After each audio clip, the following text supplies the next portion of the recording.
Good evening, beautiful people. Welcome to Bible in a Year with Lovie. We're on day 69. I apologize for the delayed start today, but we had the Woman at the Well women's luncheon today, and I had the honor of being the Woman at the Well. I'm going to look through and see if I have, any good footage or videos, and if I do, I will share them with you guys. If not, there'll be pictures on Facebook for sure. So we're reading the Life Application Study Bible, 3rd edition, New Living Translation, for anybody who's interested in following along. We are going to read Deuteronomy 10, 11, and 12 today. Then we're going to flip over to Mark chapter 12 and read it about halfway through. So if y'all are ready, let's dive right in.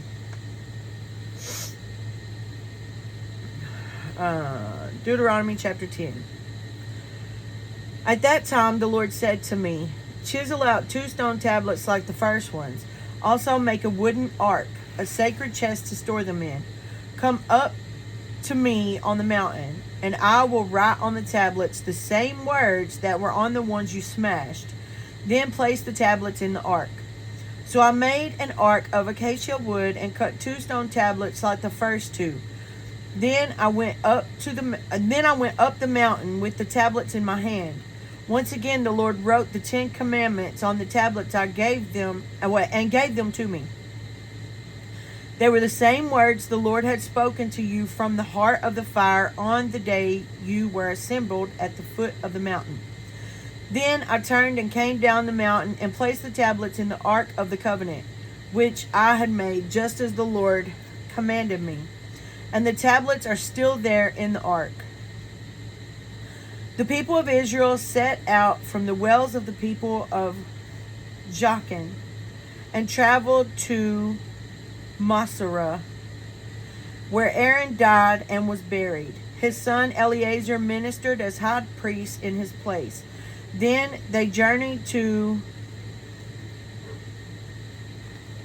Gudgodah, and from there to Jotbathah, a land with many brooks and streams. At that time the Lord set apart the tribe of Levi to carry the ark of the Lord's covenant, and to stand before the Lord as his ministers, and to pronounce blessings in his name. These are their duties to this day. That is why the Levites have no share of property or possession of land among the other Israelite tribes. The Lord himself is their special possession, as the Lord your God told them. As for me, I stayed on the mountain in the Lord's presence for 40 days and nights, as I had done the first time. And once again the Lord listened to my pleas and agreed not to destroy you. Then the Lord said to me, get up and resume the journey, and lead the people to the land I swore to give their ancestors, so they may take possession of it. And now, Israel, what does the Lord your God require of you? He requires only that you fear the Lord your God and live in a way that pleases him, and love him, and serve him with all your heart and soul. And you must always obey the Lord's commands and decrees that I'm giving you today for your own good. Look, the highest heavens and the earth and everything in it all belong to the Lord your God. Yet the Lord chose your ancestors as the objects of his love. And he chose you, their descendants, above all other nations, as is evident today. Therefore, change your hearts and stop being stubborn. For the Lord your God is the God of gods and Lord of lords. He is the great God, the mighty and awesome God, who shows no partiality and cannot be bribed. He ensures that orphans and widows receive justice. He shows love to the foreigners living among you and gives them food and clothing. So you too must show love to foreigners, for you yourselves were once foreigners in the land of Egypt. You must fear the Lord your God and worship him and cling to him. Your oaths must be in his name alone. He alone is your God, the only one who's worthy of your praise, the one who has done these mighty miracles that you've seen with your own eyes.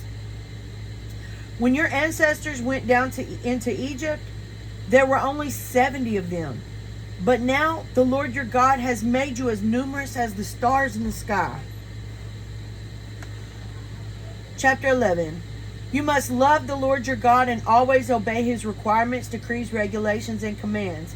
Keep in mind that I'm not talking now to your children who have never experienced the discipline of the Lord your God or seen his greatness and his strong hand and powerful arm.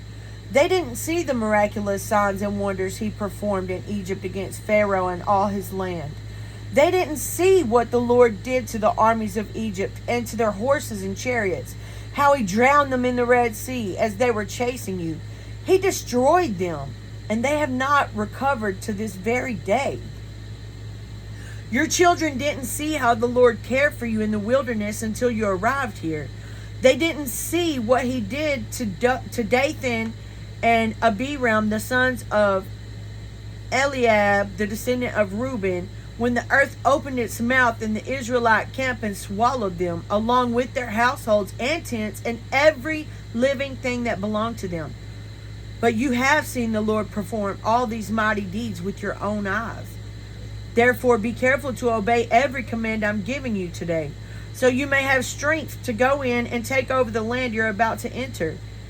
If you obey, you will enjoy a long life in the land the Lord swore to give you, and to give to your ancestors and to you, their descendants, a land flowing with milk and honey. For the land you're about to enter and take over is not like the land of Egypt from which you came, where you planted your seed and made irrigation ditches for your foot as in a vegetable garden, with your foot as in a vegetable garden. Rather, the land you will soon take over is a land of hills and valleys with plenty of rain, a land that the Lord your God cares for. He watches over it through each season of the year. If you carefully obey the commands I'm giving you today, and if you love the Lord your God and serve him with all your heart and soul, then he will send the rains in their proper seasons, the early and late rains, so you can bring in your harvest of grain, new wine, and olive oil. He will give you lush pasture land for your livestock, and you yourselves will have all you want to eat. I gotta pause for just a second. I'll be right back. Sorry about that. Had to check on my dogs. All right. 16. But be careful. Don't let your heart be deceived so that you turn away from the Lord and serve and worship other gods. If you do, the Lord's anger will burn against you. He will shut up the sky and hold back the rain, and the ground will fail to produce its harvest. Then you will quickly die in that good land the Lord is giving you. So commit yourselves wholeheartedly. I got tongue-tied, I'm sorry. So commit yourselves wholeheartedly to these words of mine. Tie them to your hands and wear them on your forehead as reminders. Teach them to your children. Talk about them when you're at home and when you're on the road, when you're going to bed and when you're getting up. Write them on the doorpost of your house and on your gates, so that as long as the sky remains above the earth, you and your children may flourish in the land the Lord swore to give your ancestors. Be careful to obey all these commands I'm giving you. Show love to the Lord your God by walking in his ways and holding tightly to him. Then the Lord will drive out all the nations ahead of you, though they are much greater and stronger than you, and you will take over their land. Wherever you set foot, that land will be yours. Your frontiers will stretch from the wilderness in the south to Lebanon in the north, and from the Euphrates River in the east to the Mediterranean Sea in the west. No one will be able to stand against you, for the Lord your God will cause the people to fear and dread you, as he promised, wherever you go in the whole land. Look, today I'm giving you the choice between a blessing and a curse. You will be blessed if you obey the commands of the Lord your God that I'm giving you today. But you will be cursed if you reject the commands of the Lord your God and turn away from him and worship gods you have not known before. When the Lord your God brings you into the land and helps you take possession of it, you must pronounce the blessing at Mount Gerizim and the curse at Mount Ebal. These two mountains are west of the Jordan River in the land of the Canaanites who live in the Jordan Valley near the town of Gilgal, not far from the oaks of Moreh. For you're about to cross the Jordan River to take over the land the Lord your God is giving you. When you take that land and are living in it, you must be careful to obey all the decrees and regulations I'm giving you today. Chapter 12. These are the decrees and regulations you must be careful to obey when you live in the land that the Lord, the God of your ancestors, is giving you. You must obey them as long as you live. When you drive out the nations that live there, you must destroy all the places where they worship their gods, high on the mountains, up on the hills, and under every green tree. Break down their altars and smash their sacred pillars. Burn their Asherah poles and cut down their carved idols. Completely erase the names of their gods. Do not worship the Lord your God in the way these pagan people worship their gods. Rather, you must seek the Lord your God at the place of worship he himself will choose from among all the tribes, the place where his name will be honored. There you will bring your burnt offerings, your sacrifices, your tithes, your sacred offerings, your offerings to fulfill a vow, your voluntary offerings, and your offerings of the firstborn animals of your herds and flocks. There you and your families will feast in the presence of the Lord your God, and you will rejoice in all you have accomplished because the Lord your God has blessed you. Your pattern of worship will change. Today, all of you are doing as you please because you've not yet arrived at the place of rest and the land the Lord your God is giving you as your special possession. But you will soon cross the Jordan River and live in the land the Lord your God is giving you. When he gives you rest from all your enemies and you're living safely in the land, you must bring everything I command you. Your burnt offerings, your sacrifices, your tithes, your sacred offerings, and your offerings to fulfill a vow to the designated place of worship, the place the Lord your God chooses for his name to be honored. You must celebrate there in the presence of the Lord your God with your sons and daughters and all your servants. And remember to include the Levites who live in your towns, for they will receive no allotment of land among you. Be careful not to sacrifice your burnt offerings just anywhere you like. You may do so only at the place the Lord will choose within one of your tribal territories. There you must offer your burnt offerings and do everything I command you. But you may butcher your animals and eat their meat in any town whenever you want. You may freely eat the animals with which the Lord your God blesses you. All of you, whether ceremonially clean or unclean, may eat that meat, just as you now eat gazelle and deer. But you must not consume the blood. You must pour it out on the ground like water. But you may not eat your offerings in your hometown, neither the tithe of your grain and new wine and olive oil, nor the firstborn of your flocks and herds, nor any offering to fulfill a vow, nor your voluntary offerings, nor your sacred offerings. You must eat these in the presence of the Lord your God at the place he will choose. Eat them there with your children, your servants, and the Levites who live in your towns, celebrating in the presence of the Lord your God in all you do. And be very careful never to neglect the Levites as long as you live in your land. When the Lord your God expands your territory as he has promised, and you have the urge to eat meat, you may freely eat meat whenever you want. It might happen that the designated place of worship, the place the Lord your God chooses for his name to be honored, is a long way from your home. If so, you may butcher any of the cattle, sheep, or goats the Lord has given you. and you may freely eat the meat in your hometown as I've commanded you. Anyone, whether ceremonially clean or unclean, may eat that meat, just as you do now with gazelle and deer.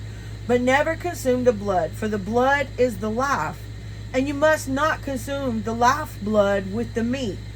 Instead, pour out the blood on the ground like water.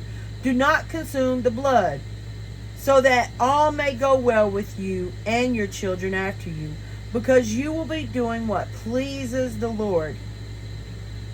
Take your sacred gifts and your offerings given to fulfill a vow to the place the Lord chooses. You must offer the meat and blood of your burnt offerings on the altar of the Lord your God. The blood of your other sacrifices must be poured out on the altar of the Lord your God, but you may eat the meat. Be careful to obey all my commands, so that all will go well with you and your children after you, because you will be doing what is good and pleasing to the Lord your God. When the Lord your God goes ahead of you and destroys the nations you drive them out and live in their land, do not fall into the trap of following their customs and worshiping their gods.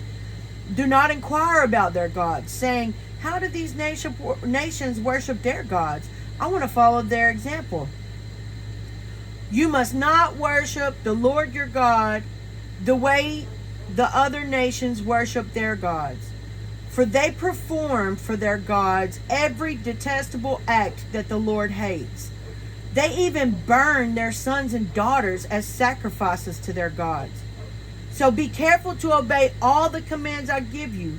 You must not add anything to them or subtract anything from them.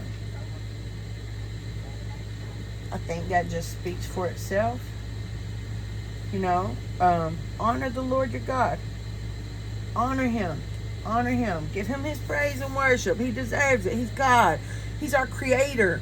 Don't do what other religions do. Don't fall in line with them. You don't worship God the way everybody else does. You follow the word. If you can't test it against the word, then it ain't from God. I don't care who said it. If you can't test what they said against the word, then don't trust it. Don't worship like nobody else does. Worship the way the Bible says you're supposed to. In spirit and in truth. Anyways, let's flip over to Mark chapter 12. We're going to read 1 through 27. I love the red letters. All right. If y'all are ready, here we go. Mark chapter 12. Then Jesus began teaching them with stories. A man planted a vineyard. He built a wall around it, dug a pit for pressing out the grape juice, and built a lookout tower. Then he leased the vineyard to tenant farmers and moved to another country. At the time of the grape harvest, he sent one of his servants to collect his share of the crop. But the farmers grabbed the servant, beat him up, and sent him back empty-handed. The owner then sent another servant, but they insulted him and beat him over the head. The next servant he sent was killed. Others he sent were either beaten or killed, until there was only one left, his son, who he loved dearly. The owner finally sent him, thinking, surely they'll respect my son. But the tenant farmers said to one another, here comes the heir to this estate. Let's kill him and get the estate for ourselves. So they grabbed him and murdered him and threw his body out of the vineyard. What do you suppose the owner of the vineyard will do? Jesus asked. I'll tell you. He will come and kill those farmers and lease the vineyard to others. Didn't you ever read this in the scriptures?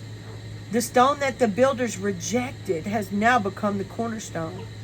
This is the Lord's doing, and it is wonderful to see. The religious leaders wanted to arrest Jesus because they realized he was telling the story against them. They were the wicked farmers, but they were afraid of the crowd, so they left him and went away. Later, the leaders sent some Pharisees and supporters of Herod to trap Jesus into saying something for which he could be arrested. Teacher, they said, we know how honest you are.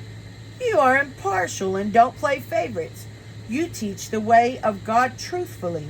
Now tell us, is it right to pay taxes to Caesar or not? Should we pay them or shouldn't we?" Jesus saw through their hypocrisy and said, "Why are you trying to trap me? Show me a Roman coin and I'll tell you." When they handed it to him, he asked, "Whose picture and title are stamped on it?" "Caesar's," they replied. "Well then," Jesus said, "give to Caesar what belongs to Caesar, and give to God what belongs to God." His reply completely amazed them. He left them shut mouth. That's what he did. Sure did. I love Jesus. I love my Jesus. Yes. Then Jesus was approached by some Sadducees, religious leaders who say there's no resurrection from the dead. They posed this question: "Teacher, Moses gave us a law that if a man dies leaving a wife without children, his brother should marry the widow and have a child who will carry on the brother's name. Well, suppose there are 7 brothers. The oldest one married and then died without children. So the second brother married the widow, but he also died without children. Then the third brother married her. This continued with all 7 of them, and still there were no children. Last of all, the woman also died. So tell us, whose wife will she be in the resurrection? For all 7 were married to her." Jesus replied, "Your mistake is that you don't know the scriptures, and you don't know the power of God. For when the dead rise, they will neither marry nor be given in marriage. In this respect, they will be like the angels in heaven. But now, as to whether the dead will be raised, haven't you ever read about this in the writings of Moses, in the story of the burning bush? Long after Abraham, Isaac, and Jacob had died, God said to Moses, 'I am the God of Abraham, the God of Isaac, and the God of Jacob.' So he is the God of the living, not the dead. You have made a serious error." He's the God of the living, not the dead. Because when we die, if we're walking faithfully with Christ, then we have life in eternity, so we're never really dead. So God is the God of the living, eternally living. He's the God of eternity. Yeah. He didn't say he was the God of Abraham, he was the God of Isaac, he was the God of Jacob. He said he is the God of Abraham, he is the God of Isaac, and the God of Jacob. He's the God of the living, not the dead. I want God to be my God forever, for eternity. And my prayer for y'all is that you find eternity with God as well. But that's all for today, you guys. We'll pick up tomorrow in Deuteronomy 13. We'll read 13, 14, and 15. And then we'll flip over to Mark and finish off chapter 12. Guys, just remember that if you want to see a change, you have to be the change. We live by example. We follow by design. If it ain't a God thing, it ain't a good thing. And I pray that y'all have a blessed rest of your evening. And don't forget to love like Jesus. I'll see y'all tomorrow.